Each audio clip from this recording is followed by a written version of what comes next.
하루 동안 터져나온 소식 중 중요한 내용만 골라 방송하는 나라의 TV. 나라의 TV 운영이 갈수록 어려워지고 있으니 따뜻한 구독료 후원 성원 부탁드리며 방송 시작하겠습니다. 그러니까 도대체 입장이 뭐냐 이겁니다. 내가 안 한 거다 또는 내가 한 거지만 이거는 리스크가 크기 때문에 이렇게 줄 수밖에 없었던 거다. 둘 중에 하나가 뭡니까? 합쳐서 3억 5천 넣은 사람한테 1조 가까운 이익이 돌아가게 설계를 했냐 이걸 묻는 겁니다. 그게 제일 국민들의 관심이거든요. 그게 그 사람들이 마음대로 시장 제껴놓고 만든 겁니까? 그래서 기소된 겁니까? 아니면은 우리 후보께서 시장 시절에 이게 너무 사업의 위험성이 많아서 다른 후보에게 주자들끼리 이렇게 지금 얘기를 하고 있는 건데 엉뚱한 얘기만 지금 하지 않습니까? 왜 거기에 대해 답을 못 하시는지 답을 하실 수가 없죠. 이걸 어떻게 답을 하겠습니까? 임기 5년 동안 문재인이는 줄곧 중국을 후빨았지만 실제 정치적으로 얻은 이익은커녕 중국 순방 가서는 식사 대접조차 제대로 쳐받지 못하고 혼밥에다가 수행 기자까지 중국 경호원들에게 얻어쳐맞는 굴욕을 당했지요. 박근혜 정부 시절 메르스 사태 때 방역 정책을 비판하던 문재인, 정작 자신은 중국 우한으로부터 유입되는 코로나 바이러스를 원천 차단하라는 전문가들의 요구에도 불구하고 중국 눈치나 쳐보다가 결국 우한 코로나가 전국구로 확산되었고 더욱 중국으로 빠져나가는 마스크 수급 관리조차 제때 처하지 못해 마스크 품귀 현상이 발생해 국민들은 장시간 바이러스에 노출된 채로 마스크를 구입하기 위해 줄을 서야만 했습니다. 초동 대응을 이따구로 처해놓고도 문재인은 코로나 대응 잘했다고 자화자찬 일색이었습니다. 이처럼 한나라의 수장이 중국몽에 젖어 한없이 굴정적 태도를 쳐보이니 그 나라 국민들마저 우습게 여기는 건 너무나 당연한 이치 아닐까요? 이번 기회에 스스로 중국 4대 덫에 뛰어들어 국격을 개판쳐놓은 대한민국 좌파 정치권에 국민들이 제대로 단죄하는 심판을 해야 하겠습니다. 한편 중국 동북공정을 올림픽 개막식 날 현장에서 눈앞에서 지켜보고도 아무런 항의조차 하지 않은 황희 문체부 장관은 중국 베이징에서 토마스 바흐 국제올림픽위원회 IOC 위원장을 만나 2024 강원 동계 청소년 올림픽 개최 준비를 논의하고 새로운 올림픽 분야로 문화올림픽을 제안했다고 하는데요. 참 갈수록 골 때리지 않습니까? 아니, 중국의 동북공정에는 한마디 말도 못하는 주제에 문재인처럼 뜬구름 잡는 얘기나 하고 자빠졌습니다. 이게 대한민국 문재인 좌파 정권의 현주소이자 실체인 겁니다. 문재인 좌파 정권이 중국의 노골적인 동북공정에 침묵하고 입쳐닿는 사이 미국이 확실히 한국의 혈맹국이자 동맹국임을 행동으로 보여준 소식이 있습니다. 중국이 2022 베이징 동계올림픽 개회식 행사에서 한복을 입은 여성을 중국 소수민족으로 표현해 대한민국 국민 감정을 폭발시킨 가운데 크리스 델 코소 주한미국 대사 대리가 한복을 입은 사진을 올리며 전통 한국 문화 경험을 사랑한다고 밝혔습니다.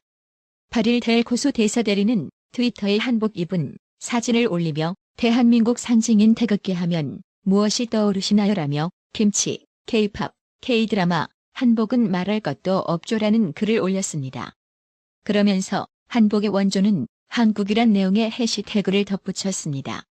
같은 날 주한미국 대사관도 공식 페이스북에 델 코소 대리의 한복 사진과 함께 델 코소 대사 대리가 한복 인플루언서 유미나 씨와 함께 한국 전통 의상인 한복을 입고 온현궁을 둘러봤다며 또 어떤 한국 전통 문화들을 체험해보면 좋을지 추천해달라고 밝혔습니다.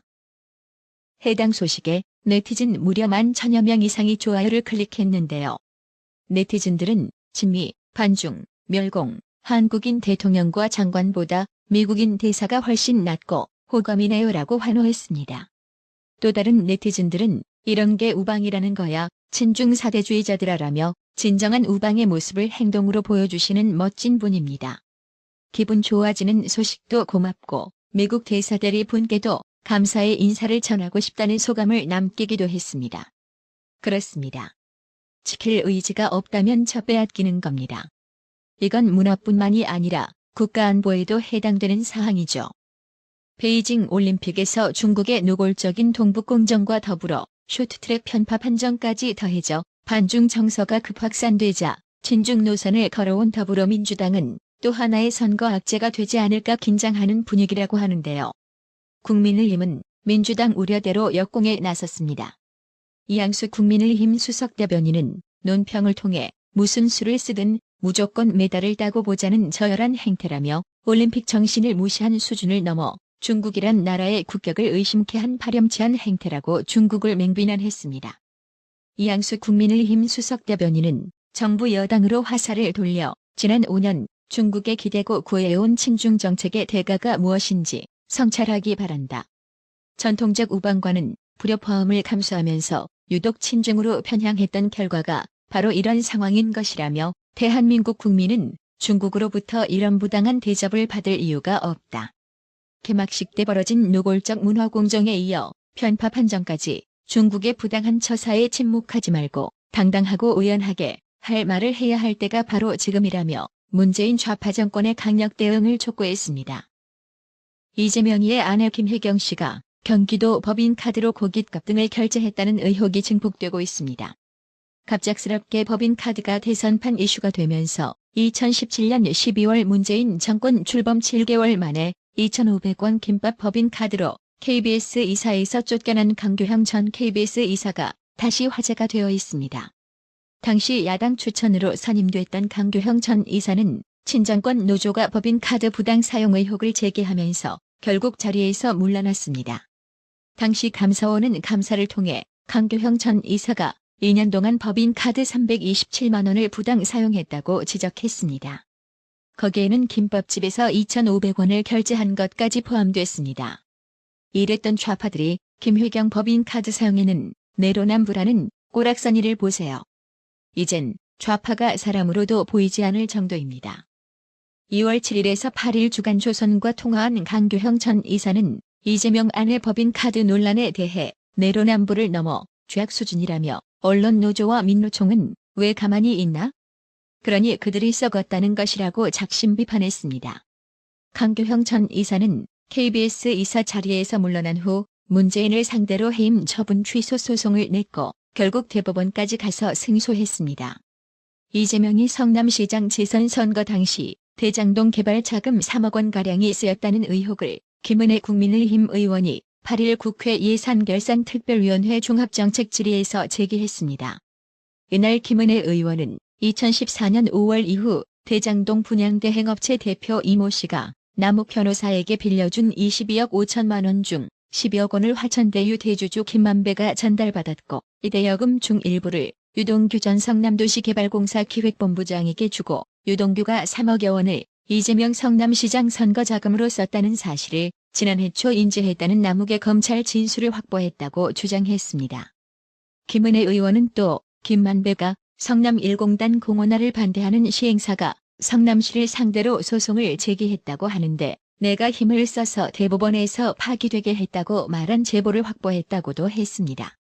해당 소송을 제기한 민간업체는 2015년 2심에서 승소했지만 2016년 대법원이 성남시에 손을 들어줬습니다. 이날 김은혜 의원 발언에 대해 조승래 민주당 선대위 수석대변인은 윤석열 후보 측은 아니면 말고식 허위 주장, 억지 의혹으로 국민을 기만하지 말아야 한다라고 했습니다. 이재명 아내 김혜경 씨 수행비서로 지목된 배모 씨가 경기도청 재직 시절 출근한 것으로 위장하기 위해 자기 사무실에 불을 켜놓으라고 지시했다는 의혹이 제기됐습니다. 배 씨가 자기 주 업무인 경기도 대외 협력을 하지 않고 김혜경 씨 의전을 한다는 의혹을 피하기 위해 이런 지시를 했다는 것입니다. MBN은 이날 김혜경 씨 불법 의전 논란의 중심에 있는 전 경기도청 공무원 배모 씨가 도청에 정상 출근하는 것으로 위장하려고 자신의 사무실에 불을 켜놓으라는 지시를 한 것으로 드러났다고 보도했습니다. 이재명의 경기지사 재직 당시 총무과 소속이었던 배 씨는 당시 경기도청에 출근하지 않고 외부에서 김혜경 씨 관련 업무만 한다는 의혹이 불거졌습니다. 이 때문에 배 씨는 경기도 비서실 7급 공무원인 A 씨에게 출근하면 자기 방불을 켜두라는 지시를 내렸다고 합니다. 지난해 8월 배 씨와 A 씨가 나눈 통화 녹음에는 배 씨는 A 씨에게 앞으로 출근하면 내 방 불을 좀 켜라라고 지시하는 내용이 담겨 있습니다. 배 씨는 또한 A 씨에게 한 기자의 사진을 보내면서 자기 사무실 근처에 기자 같은 애가 보이냐고 묻기도 했습니다. A 씨가 찾아보겠다고 하자 배 씨는 찾지는 말고 기자 같은 사람 보이냐고 묻기도 했습니다. 이에 대해 민주당 선대위는 MBN에 배 씨의 출근 여부, 김회경 씨 전담 지원 여부 등을 확인하고 있다며 입장을 내기는 이르다고 밝혔습니다.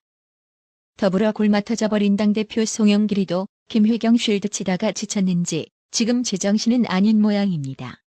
송영길 더불어민주당 대표가 이재명 배우자 김회경 씨의 공무원 사적 심부름 의혹에 대해 저도 아플 때 약을 비서가 사다 줄 때가 있다고 말했습니다. 송영길 대표는 지난 7일 오전 CBS 라디오 김현정의 뉴스쇼에 출연해 이같이 말했습니다.